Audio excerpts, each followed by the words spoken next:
The embers of a shattered Confederacy smolder in the heart of a dying South.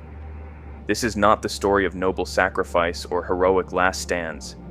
It is the tale of men burdened with the weight of failure, forced to flee into a wilderness of moral decay and exile. I speak of the Confederates who fled to Brazil, men whose lives were defined by defeat, desperation, and the bitter taste of their own legacy. It was 1865. The Confederate dream, built on the foundations of pride and the exploitation of human lives, had crumbled beneath the relentless march of Union forces. For those left behind, defeat was not merely a military loss. It was a fracture of identity. In the chaos that followed, men were forced to reckon with the sins of a bygone era. Among them was Captain James "Jim" Abernathy, a man whose eyes told the story of a soul forever scarred by the conflict, and whose future was about to be rewritten in a foreign land. I remember the day the world changed. When the Confederate cause died on the battlefield, I felt it like a part of me was ripped away. My honor, my purpose, everything I'd ever known. There was no glory in retreat, no poetry in defeat, just the bitter sting of regret and the gnawing realization that our time had passed. In the dying light of that bitter day, Jim and a small band of survivors, men, slaves, and even a few disillusioned officers, began a perilous journey, not in search of redemption, but in desperate pursuit of survival. Their destination? Brazil, a land whispered about in desperate rumors as a final refuge for the forsaken. Their escape was neither swift nor honorable. It was a slow, grueling trek through hostile territory, a journey marked by exhaustion, betrayal, and the ever-looming specter of capture. The roads were infested with deserters, Union scouts, and local militias eager to claim the spoils of war. Every step was a gamble with death. Keep low. We can't afford a single mistake. The men knew that every decision could be their last. Trust was a luxury none could afford. Suspicion became the currency of survival. Yet even in the depths of their despair, there flickered a stubborn resolve, a fierce determination to keep moving, to outrun the ghosts of a fallen nation. We were men without a country, ghosts in a world that had no place for us anymore. The irony was as thick as the mud beneath our boots. We'd fought for a cause that now left us stranded in the wilderness of our own making. And so they pressed on, through marshes and fields, each step carrying the weight of memories too heavy to bear. The journey was a crucible, testing not only their physical limits, but the very fabric of their souls. At last, they reached the river, a natural barrier separating the known from the unknown. The crossing was treacherous. The swollen waters threatened to sweep away not just their bodies, but the remnants of their honor. There's no turning back now. The river is our last line of escape. And damn it if we aren't going to cross it. One by one, the men waded into the icy depths, their movements labored and desperate. The current was relentless, a force of nature indifferent to the weight of human misery. As they struggled against the pull, each man battled not just the water, but the pull of his own demons.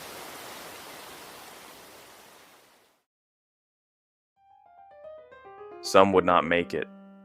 Bodies were swept away, lost to the unforgiving embrace of the river. Yet for those who persevered, the crossing marked the first step toward a new, uncertain future. A future defined not by the ideals of a dying cause, but by raw survival in a hostile, indifferent world. They emerged on the other side, a band of exiles adrift in a land as foreign as it was unforgiving. Brazil was not a promised sanctuary. It was a realm of contradictions, a land of lush jungles and scorching heat, of vibrant life intermingled with the ghosts of colonial exploitation.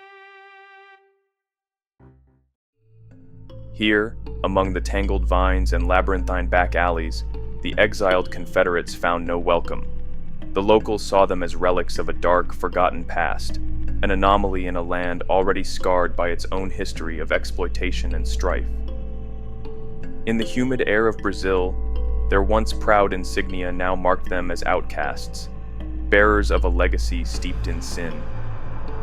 We arrived thinking we'd found refuge, only to discover that no place can cleanse you of your past. Brazil was as brutal as the South we'd left behind, if not more so. Here, we were nothing but burdens, reminders of a stain that could never be erased. In the solitude of night, where survival was the only currency, the exiles were haunted not only by the physical hardships of their new life, but by the unyielding ghosts of their past. Each man carried the burden of his own misdeeds, a legacy of slavery, brutality, and moral decay that no amount of distance could erase. At night, the silence is shattered by the voices of the dead. I hear them, those I once condemned, those I once claimed as property, and I wonder if there is any absolution for a man like me. We fled not because we were heroes, but because we were cowards, running from the inevitable judgment of our own souls.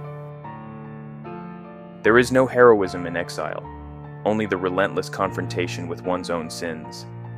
In this grim new reality, the Confederate exiles were left with nothing but the bitter taste of regret and the unyielding burden of memory.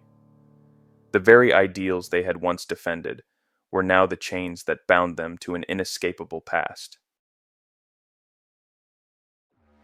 Survival in Brazil was a ceaseless struggle. Gone were the days of privilege. Here, every man had to earn his keep in a world that showed no mercy. The exiles were forced into menial labor, their former titles stripped away by the harsh realities of their new environment. You ain't no better than the rest of us now. Ain't no honor in this life, just hard work and harder days. They were right. There was no honor left in the life we were forced to lead. Our past, filled with violence, exploitation, and pride, was reduced to nothing more than a curse. Every day in the fields, every grueling hour of back-breaking labor was a reminder of what we had lost and what we could never reclaim. And yet, even in the midst of daily drudgery, sparks of dissent began to flicker. In the crowded taverns and hidden back alleys of the town, whispers spread among the exiles, a simmering discontent, a longing for vengeance against the fate that had chained them to a life of ignominy. We may be exiles now, but we are not dead. There's a way out of this misery if we're willing to fight for it. Thus began the seeds of a dangerous insurgency, a murmur of rebellion among those who had nothing left to lose. They were men forged by defeat and sustained by the bitter hope of retribution, determined to carve out a semblance of power from the wreckage of their shattered past. The call to arms was not a cry for glory. It was a desperate bid to reclaim some semblance of dignity in a life stripped bare by defeat. For Jim and his comrades, the insurgency was born not of noble ideals, but of raw, unadulterated rage. Rage at a world that had abandoned them, and rage at themselves for the sins they carried. We may have fled our homeland, but we haven't surrendered our pride. If they want to see us broken, let them come and try to crush what remains. I'm no stranger to pain. I've bled enough to know that every wound can forge a new purpose. Plans were hatched in the dark, the insurgents plotting strikes against those who exploited them, even as they grappled with their own inner demons. There was no grand manifesto, no lofty ideals, only the grim desire to reclaim power, even if that power was forged in the fires of revenge. The insurgency was messy, brutal, and riddled with betrayal. In the world of exiles, trust was as rare as honor, and every alliance was a gamble with death. Yet, in that crucible of desperation, the exiled Confederates found a purpose, a way to fight back against the fate that had condemned them to oblivion. The night before the first strike was filled with a heavy silence, a tense calm before the storm of violence. There was no fanfare, no heroic speeches, just a mutual understanding that the time had come to take a stand, however bitter and futile it might seem.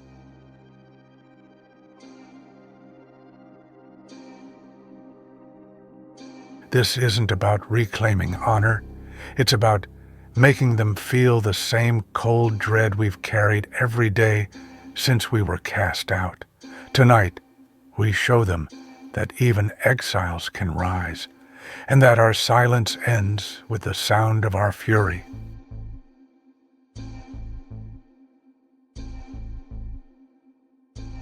The strike was swift and merciless. In the span of minutes, the compound was thrown into chaos. Shouts, the crack of gunfire, and the sound of bodies colliding with cold stone. It was not a battle for glory. It was a brutal assertion of survival and retribution. Yet even as the insurgents fought, the true cost of their rebellion was etched into every blow. The realization that every act of violence only deepened the chasm between who they once were and what they had become. The legacy of the Confederacy, stained with the blood of the oppressed, had followed them into exile.